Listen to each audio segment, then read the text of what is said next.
Noun, kata yang menamai sesuatu seperti orang, tempat, benda, bahkan ide atau gagasan. Dalam sebuah kalimat, kata benda dapat berperan sebagai subjek, objek langsung, dan objek tidak langsung dari sebuah klausa, serta memungkinkan menjadi pelengkap subjek atau pelengkap objek. Pengertian dan fungsi kata benda atau noun. Kata benda tidak semerta-merta benda di sekitar kita. Sebagai contoh, Arman, nama orang, street, kemeja, botol, sky, langit, cloud, awan. Bukankah itu yang sering kita ucapkan? Akan tetapi, kata benda tidak hanya berbatas pada itu saja, melainkan kata benda mencakup seluruh benda, yakni manusia, nama, pekerjaan, teacher, farmer, kontraktor, designer, ide, honesty, facts, loyalty, benda, hewan, konsep, sistem. Mari kita simak sama-sama fungsi kata benda atau noun function. Yang pertama, sebagai subjek, setiap kita berbicara atau menulis kalimat, pastilah kita tuliskan subjeknya ini untuk mengetahui pelaku kalimat. Kata benda atau noun sudah pasti masuk ke dalam fungsi subjek. Contohnya dalam kehidupan sehari-hari, ada seseorang ibu bilang, Pedro, Susan is crying. The milk is in the refrigerator. Give her the milk. Artinya, Pedro, Susan lagi nangis, susunya ada di kulkas, kasih dia susunya. Susan dan kata milk ini diletakkan di awal sebelum kata kerja, bukan maka. Maka ini yang disebut sebagai kata benda sebagai subjek. Yang kedua, sebagai noun predikatif, yaitu digunakan untuk menjelaskan kondisi subjek dari segi kepenulisan kata. Benda ini diletakkan di belakang verb. Contohnya, he is a farmer. Terus contoh yang kedua ada cat is an animal. Jadi, kita biasanya menaruh kata benda sebagai penjelas subjek di kalimat setelah diletakkannya linking verb. Halo teman-teman, today I'll explain about common noun and proper noun. Before we start, apa sih itu noun? Noun merupakan nomina atau kata benda yang merupakan seseorang, sebuah tempat, sebuah benda, atau sebuah gagasan. Pada kesempatan kali ini kita akan membahas dua macam noun yang paling dasar, yaitu common noun dan proper noun. Jadi, apa sih itu common noun dan proper noun? Common noun merupakan nama-nama orang, tempat, benda, atau gagasan secara umum. Karena common noun tidak menamai apapun secara spesifik, maka penulisannya tidak diawali dengan huruf kapital kecuali berada di awal kalimat. Sedangkan proper noun adalah nama-nama orang, tempat, benda, atau gagasan secara spesifik. Proper noun merujuk pada nama seseorang, sebuah tempat, atau suatu benda. Proper noun dapat terdiri dari satu atau dua kata dan kita harus selalu memulai proper noun dengan huruf kapital. Untuk proper noun yang lebih dari 3 kata, gunakan huruf kapital pada kata pertama dan kata-kata penting lainnya. I'll give you example. Man, woman, animal, always, city adalah bentuk dari common noun. Sedangkan yang lebih spesifik seperti Arman, Lucy, cat, Facebook company, dan Indonesia adalah bentuk dari proper noun. Collective noun is a noun that consists of a group of people, animals, or things. In English, collective nouns are very important to provide a better explanation of an object in a group. For example, I have a pair of shoes, meaning we provide information that we have a pair of right and left shoes. An example of the use of collective noun in people are like a group of employees. Then there are also animals like a bunch of ants. Pertanyaannya, apakah collective nouns itu jamak? Jawabannya bisa jadi jamak, juga bisa jadi tunggal, tergantung dari maksud kita. Contohnya, the audience is wearing tuxedo. Itu merupakan tunggal karena hanya ditujukan untuk satu orang. Sedangkan contoh untuk jamak, the audience are wearing tuxedo karena ditujukan untuk semua yang berada di tempat tersebut. countable noun versus uncountable noun. Yang bisa dihitung kita sebut dengan countable noun, yang tidak bisa dihitung disebut dengan uncountable noun. Baik. Lalu perbedaan dua kalimat kita bisa lihat dari yang pertama. Dilihat dari jumlahnya. Kata benda bisa dihitung atau disebut dengan countable noun ada dua bentuk. Yang pertama tunggal atau singular, jumlahnya cuma satu. Yang kedua jamak atau plural, jumlahnya dua ke atas. Contohnya, I have a candy. Aku punya sebuah permen. Yang kedua, I have two candies. Aku punya dua permen. Untuk jamaknya biasanya kita tambahkan akhiran s atau is pada kata benda. Sedangkan kata benda yang tidak bisa dihitung atau uncountable noun hanya punya satu bentuk saja, yaitu tunggal atau singular. Hal ini karena benda ini tidak dihitung secara pasti. For example, you need to drink much water. Kamu perlu minum lebih banyak air. Meskipun dituliskannya banyak air, bukan berarti bisa dihitung. Dari segi tata bahasa, tetap kita tulis itu tunggal. Yang kedua yaitu tentang subject adverb agreement. Jumlah kata benda bisa mempengaruhi kata kerja yang mengikutinya. For example, the book is sad. Bukunya tua. Yang kedua, the books are old. Buku-bukunya tua. Di sini, buku yang kedua memiliki jumlah lebih daripada satu. Penggunaan to be bisa berbeda tergantung pada subjek. Sedangkan untuk uncountable noun, verb selalu berupa kata kerja tunggal atau singular. Contoh, salt is salty, garam itu asin. Mau berapa banyak garam, kamu tetap gunakan kata kerja is atau tunggal di sini. Jadi tidak ada salt or salty. Yang ketiga yaitu artikel as determiner. Jadi di sini ada yang disebut dengan dan en kata benda yang bisa dihitung bisa menggunakan kata sandang artikel atau en. Contoh, please bring me an apple. Tolong bawakan aku sebuah apple. I have a pet. Aku punya seekor hewan peliharaan. Kata sandang atau en digunakan untuk memperkenalkan sebuah objek kepada pendengar. Sedangkan kata benda tidak bisa dihitung atau disebut dengan uncountable noun tidak perlu menggunakan kata sandang sama sekali. Contoh, I am slashing a bread. Aku sedang mengiris roti. Ini salah. Yang benar, I am slashing bread. Aku sedang mengiris roti. Ini yang benar. Yang keempat yaitu tentang determiner. Untuk menunjukkan ini dan itu, kata benda bisa dihitung atau countable noun menggunakan semua penunjuk. Contoh, this building, bangunan ini. This building, bangunan ini. That building, bangunan itu. These buildings, bangunan itu.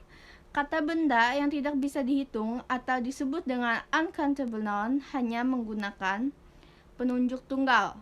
Contoh, this liquid, cairan ini. That liquid, cairan itu.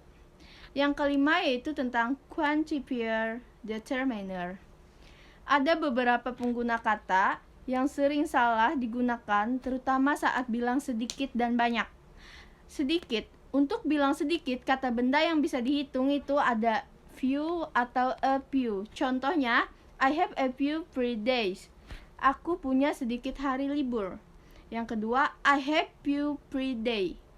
Aku punya sedikit atau kurang hari libur. Untuk kata bilang sedikit pada kata benda yang tidak bisa dihitung atau disebut dengan uncountable noun itu juga ada dua, yaitu little atau a little. Contoh, my motorcycle remain a little full. Motorku sisa bensin sedikit. Contoh kedua yaitu my motorcycle remains a little full. Motorku sisa sedikit, kurang bensin. Banyak untuk bilang banyak ada dua juga, yang itu many and much. Many digunakan untuk banyaknya benda yang bisa dihitung. Contohnya, I need many participants. Aku butuh banyak peserta. Dan contoh yang kedua, much digunakan untuk banyaknya benda yang tidak bisa dihitung. Contohnya, I need much information. Aku butuh banyak informasi. How to write singular nouns and plural noun in English? Here we go. Sering tidak kalian bingung bagaimana semisal kita mau menyebut sebuah benda itu tunggal, satu, atau jamak lebih dari satu? Dalam bahasa Indonesia, kita mengenal kata benda tunggal dan jamak. Contohnya begini, 1 buku, 2 buku, 3 buku. Dalam menyebutkan kata buku, tidak ada perubahan sama sekali. Ada sedikit cara menulis benda jamak dalam bahasa Indonesia. Misalnya pohon-pohon, lalu pepohonan. Kata ini semuanya jamak, artinya lebih dari satu. Bagaimana dengan bahasa Inggris? Apakah kemudian dalam bahasa Inggris kita menuliskan tree? Absolutely not. Okay? Benda tunggal disebut singular noun, benda jamak disebut plural noun. Untuk kata benda tunggal, kita menyebutkan atau menuliskan sebagaimana yang ada pada kamus. For example, pat, durian, cat. Try to put this word on an incident. I have 1 pet. I put a durian on the table. I saw a cat on the street. Selanjutnya, untuk mengubah menjadi jamak atau lebih dari satu, cukup kita tambahkan suffix atau akhiran s atau is. Jadi, tambahan s atau is pada akhiran kata benda memiliki arti banyak. For example, pet menjadi pets, durian menjadi durians, cat menjadi cats, text menjadi text, brush menjadi brushes. Let's try. I have some pets in the house. Wow, there are many durians on the table. Those cats are extremely cute. Oke, pernah tidak kalian mendengar ada orang mengatakan child? Apakah ini artinya anak-anak karena ada kata child dengan akhiran s? Ternyata bukan. Jika kita ingin menyebutkan kata anak-anak, itu menjadi children. Ini membuktikan beberapa kata benda yang jamaknya tidak menggunakan akhiran s ataupun is. For example, tooth menjadi teeth, put menjadi pit, woman menjadi woman, man menjadi man, child menjadi children. So, that is the way how we can show a singular noun to be a plural noun in English. Kebanyakan dari kita tahu bahwasanya ada 2 pilihan saat kita ingin menunjukkan arti jamak pada kata benda, menggunakan s atau is. Okay, I'll explain in full rudely under what condition we can add s or es. Alright, kamu bisa menambahkan imbuhan es apabila kata benda berakhiran ch, sh, s, double s, x, z, double z, f or fa, dan y. Kita akan mulai satu demi satu. Kata benda diakhiri ch, kita tambahkan is. For example, bench menjadi benches, peach menjadi peaches, pouch menjadi pouches. Kata benda diakhiri sh, kita tambahkan is. For example, bus menjadi buses, brush menjadi brushes, was menjadi washes. Kata benda diakhiri s, kita tambahkan is. For example, bus dibaca buses, flash dibaca flashes, virus dibaca viruses. Kata benda diakhiri double s, kita tambahkan es. For example, class dibaca classes, kiss dibaca kisses, glass dibaca glasses. Selanjutnya, kata benda diakhiri x, kita tambahkan es. For example, box menjadi boxes, fox menjadi foxes, text menjadi texts.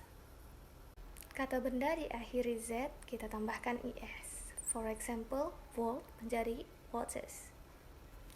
Ada tambahan, Beberapa kata benda dengan akhiran Z harus menggunakan double Z saat berbentuk jamak.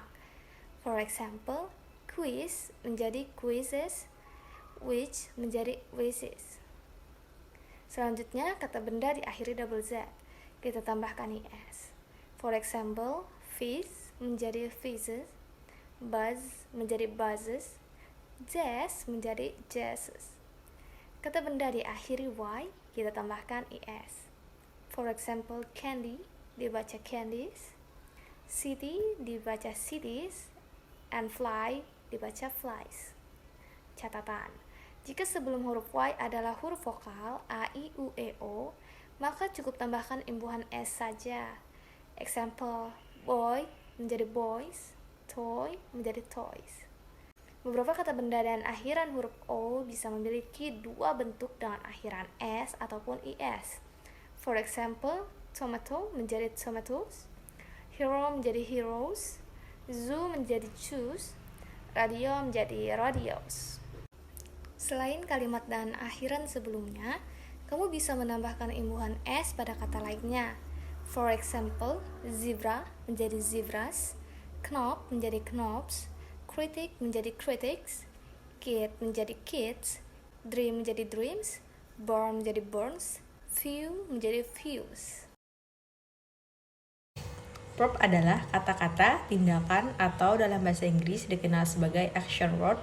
Kita menggunakannya untuk merujuk pada tindakan yang dilakukan, peristiwa yang terjadi pada seseorang atau sesuatu, dan keadaan. Contohnya, yang pertama, tindakan yang dilakukan seperti run, jump, talk, coax, reach, go. Yang kedua, peristiwa yang terjadi pada seseorang atau sesuatu seperti range, grow, become. Terus yang ketiga, keadaan atau keberadaan seperti have, know, need, think. Secara garis besar, fungsi verb dalam bahasa Inggris adalah sebagai yang pertama, ordinary verb adalah kata kerja asli. Ordinary verb harus ada dalam setiap kalimat. Bila bergandengan dengan auxiliary verb, posisi kata kerja terletak di belakang. Contohnya seperti ini. Yang pertama ada good education brings the breakthroughs. Terus contoh yang kedua ada we love Indonesia. Yang ketiga, Marcina is reading a book right now.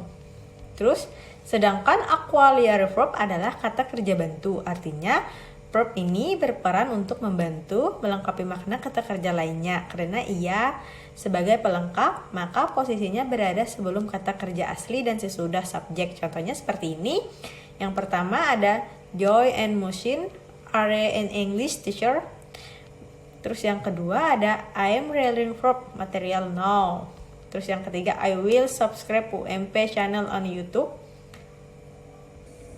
Bentuk kata kerja verb atau basis form of verb, pemilihan bentuk kata kerja dipengaruhi oleh subjek dan juga konteks waktu yang digunakan atau tense. Yang pertama, basis verb contohnya close, shop, grow, fall. Yang kedua, past simple verb contohnya closed, softened, grow, fall. Yang ketiga, past participle contohnya closed, softened, grown, violent. Terus yang keempat, verb plus S, er, es contohnya closes, soft, grows, falls. Yang kelima, present participle contohnya closing, solving, growing, falling. Verb 1 adalah bentuk dasar dari kata kerja dalam bahasa Inggris. Kata kerja jenis pertama ini digunakan ketika akan menuliskan kalimat dalam bentuk simple present tense yang digunakan untuk menjelaskan kegiatan saat ini. Ingat, saat ini. I'll give you example. I usually go to school at 6 a.m. Yang kedua, he always sleeps late to finish his job. Bisa dilihat bahwa ada sedikit perbedaan bentuk kata kerja ketika subjeknya adalah orang ketiga tunggal. Maka verb 1 ditambahkan s atau is. Selain itu, verb 1 digunakan setelah modal, kata kerja bantu. Setelah menggunakan modal, maka kata kerja yang digunakan adalah bentuk kata kerja yang pertama. Contoh penggunaan dalam kalimat adalah I must wake up earlier tomorrow. Yang kedua, she can play guitar well. Walaupun subjeknya adalah orang ketiga tunggal, kita tidak perlu menambahkan s atau is setelah kata kerja. Bentuk verb kedua digunakan untuk menjelaskan suatu peristiwa yang terjadi di masa lampau. Verb ini tidak dapat digunakan dalam bentuk kalimat yang lain. Jadi jika kamu akan menuliskan peristiwa yang terjadi di masa lampau, gunakanlah kata kerja bentuk kedua atau verb 2. Contoh dalam penggunaan kalimatnya adalah They visit art museum yesterday, she drank a glass of milk this morning. Dia digunakan untuk masa lampau.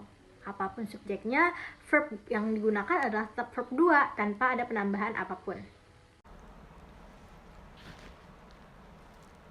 Kata kerja bentuk ketiga atau kita sebut dengan istilah past participle. Kapan sih kita gunakan kata kerja bentuk ketiga? Hanya ada 2 situasi di mana kita menggunakannya. Yang pertama, diletakkan setelah auxiliary verb have, has, atau had dalam perfect tense. Perfect tense artinya itu sudah jadi tense yang menunjukkan makna konteks.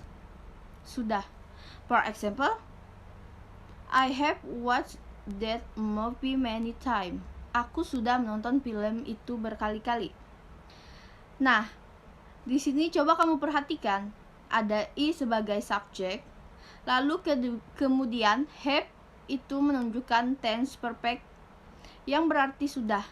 Dan kata kerja di sini yaitu watched ditambah akhiran ed untuk menunjukkan kata kerja ketiga.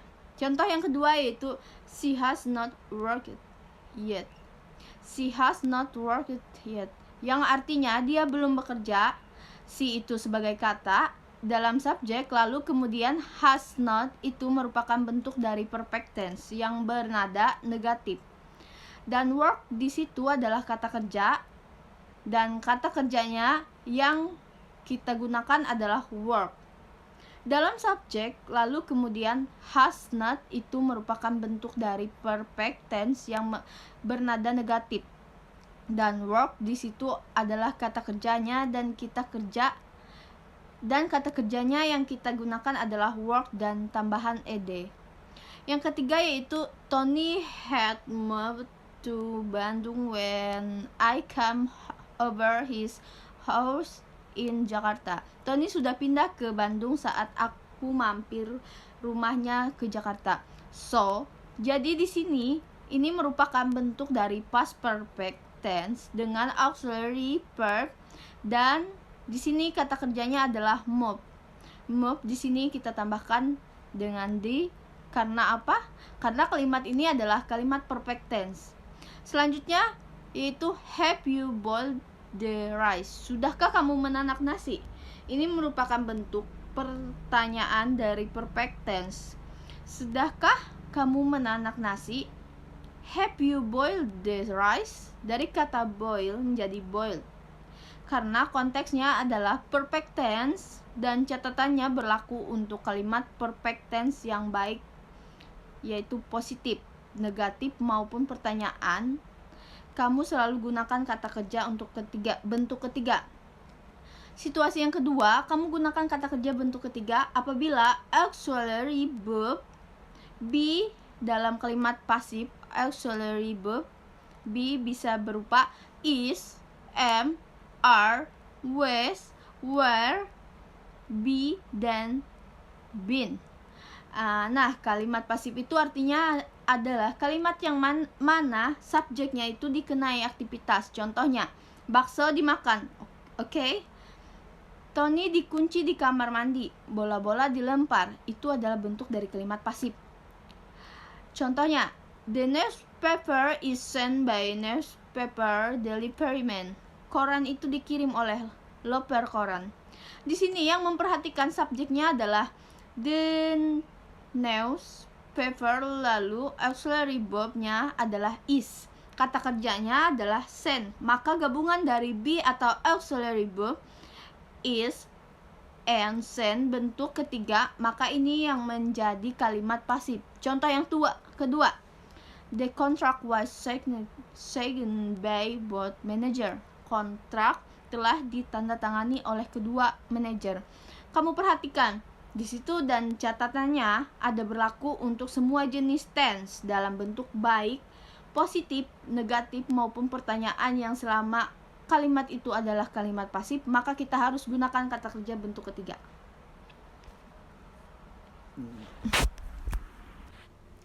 Apa sih maksudnya verb ditambahkan imbuhan s atau is? Apakah kalian sudah tahu apa yang disebut dengan simple present tense? Simple present tense adalah kalimat yang memiliki konteks kebenaran umum, bisa juga kebiasaan ataupun aktivitas yang terjadwal dan waktunya pada waktu sekarang. Contohnya sebagai berikut. Lihatlah dua kalimat ini. Dinda goes to school every day except Sunday. Dinda sekolah setiap hari kecuali Minggu. Dan kalimat kedua, I go to school every day except Sunday. Aku sekolah setiap hari kecuali Minggu. Adakah yang berbeda? Tentu ada. Yang berbeda terletak pada kata goes pada kalimat pertama dan go pada kalimat kedua. Dalam simple present tense, imbuhan s atau is adalah ciri khas agar kita tahu konteks yang dimaksud dari ucapan tense. Adalah sebuah kebenaran umum atau kebiasaan atau juga aktivitas yang terjadwal. Kapan sih waktunya kita gunakan s atau is pada kata kerja dan kapan juga tidak. Gunakan imbuhan s atau is jika subjeknya he, she, it atau benda ataupun juga orang hanya berjumlah satu. Di luar itu jangan gunakan s seperti semisal I, you, we, they. Baik, sekarang kita akan lihat bagaimanakah menentukan antara imbuhan s dan is pada kata kerja. Sebenarnya ada beberapa ciri khas yang dapat kita pelajari. Kita akan jelaskan sangat dalam cara menentukan verb ditambahkan imbuhan s atau is. Yang pertama, kebanyakan kata kerja mendapatkan imbuhan s. Contoh, call menjadi calls, kick menjadi kicks, feed menjadi feeds. Yang kedua, gunakan imbuhan s pada kata kerja dengan akhiran e. Contoh, help menjadi help, write menjadi writes, like menjadi likes. Yang ketiga, menggunakan imbuhan es pada kata kerja berakhiran ch, sh, s, ek, dan z. Contoh, touch menjadi touch, wash menjadi wash, fast menjadi fast, fix menjadi fix, bus menjadi bus. Yang keempat yaitu gunakan imbuhan is pada kata go and does. Contoh, go menjadi goes, do menjadi does. Yang kelima yaitu menggunakan imbuhan is pada kata kerja yang berakhiran y, yang sebelumnya adalah konsonan dengan mengubah y menjadi i. Contoh, study menjadi studies, tidy menjadi tidies, try menjadi tries, fry menjadi fries. Yang keenam, gunakan imbuhan s pada kata kerja yang berakhiran y yang sebelumnya merupakan huruf vowel. Contoh, buy menjadi buys, pay menjadi face, say menjadi says. Nah, itu adalah aturan untuk membedakan s dan is pada kata kerja, sehingga ketika kalian bicara suara itu lebih jelas didengar, sehingga konteks yang kalian maksud akan lebih mudah dipahami oleh orang luar negeri atau orang yang menggunakan bahasa Inggris sebagai bahasa internasional.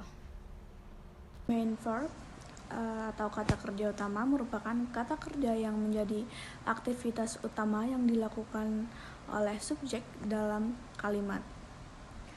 Kemudian di sini saya akan menjelaskan tentang peletakan kata kerja utama selalu berada setelah subjek. Contohnya, Etri reads a novel. Ada juga kata kerja yang diletakkan setelah subjek dengan sisipan kata keterangan di tengahnya. Contohnya, Arumi often gives me surprise. Beberapa bentuk kata kerja utama. Yang pertama yaitu transitive verb dan intransitive verb. Transitive verb adalah kata kerja yang membutuhkan objek kepada siapa atau apa, sebuah subjek melakukan aktivitasnya. Contohnya, Sarmila read poetry. Intransitive verb adalah kata kerja yang tidak membutuhkan objek. Biasanya kata kerja ini diikuti dengan kata keterangan. Contohnya, Zahra runs around the field. Kemudian kata kerja yang kedua yaitu action verb dan state verb. Action verb merupakan kata kerja yang dilakukan dengan menggunakan gerak panca indera.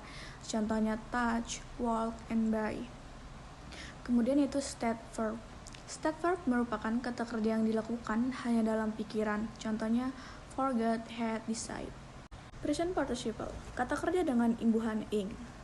Present participle atau verb ing dipakai bersama auxiliary verb, bisa berupa is, am, are, was, were, be, dan been. Contohnya seperti I am sitting on the chair. Jadi verb ing sini harus dibiasakan ditulis dengan be yang ditujukan untuk sesuatu yang masih berlangsung atau on progress. Linking verb atau kata kerja penghubung. Linking verb merupakan kata kerja yang berfungsi untuk menghubungkan subjek dengan tambahan informasi lain seperti kata benda, noun, kata sifat, adjektif, atau kata keterangan adverb. Jadi, sifatnya linking verb ini adalah menghubungkan subjek kalimat dengan noun, adjective, and adverb. For example, Sinta is beautiful. Sinta cantik. Beautiful adalah keterangan adjektif. Kemudian, Sinta is at work. Sinta berada di tempat kerja. Kalimat ini memberikan keterangan atau gambaran tentang situasi tempat. Maka, linking verb is berguna menghubungkan Sinta dengan adverb. Contoh lainnya, Sinta is Lukman wife atau Sinta adalah istri Lukman. Jadi, Sinta merupakan subjek dan is merupakan linking verb dan Lukman wife adalah noun. Ini adalah fungsi dasar dari linking verb, dan bentuk dari linking verb ada bermacam-macam, yaitu is, are, appear, look, seem, sound, remain, smells, taste, become, feel, grow, was, and have been. So, linking verb digunakan dalam membuat kalimat nominal atau kalimat tidak memiliki kata kerja asli. For example, you look handsome. Kamu terlihat ganteng. Nah, kalau semisal kamu bilang you look handsome, berarti kamu terlihat ganteng. Secara persepsi, kamu itu kelihatannya ganteng. Cuma kalau semisal you are handsome, artinya aku yakin 100% kalau kamu itu ganteng. Terus, the food smells delicious. Makanannya baunya lezat. Jadi, ini adalah sebuah asumsi aja dari kita. Kalau ini, bau-baunya enak nih makanan. Tapi, kalau semisal the food is delicious, artinya kita udah mencicipi dan kita yakin kalau makanan itu beneran enak. So, itu saja penjelasan dari aku berkaitan dengan linking verb. Sampai bertemu di video lain. Be international people and be sociable. Bye.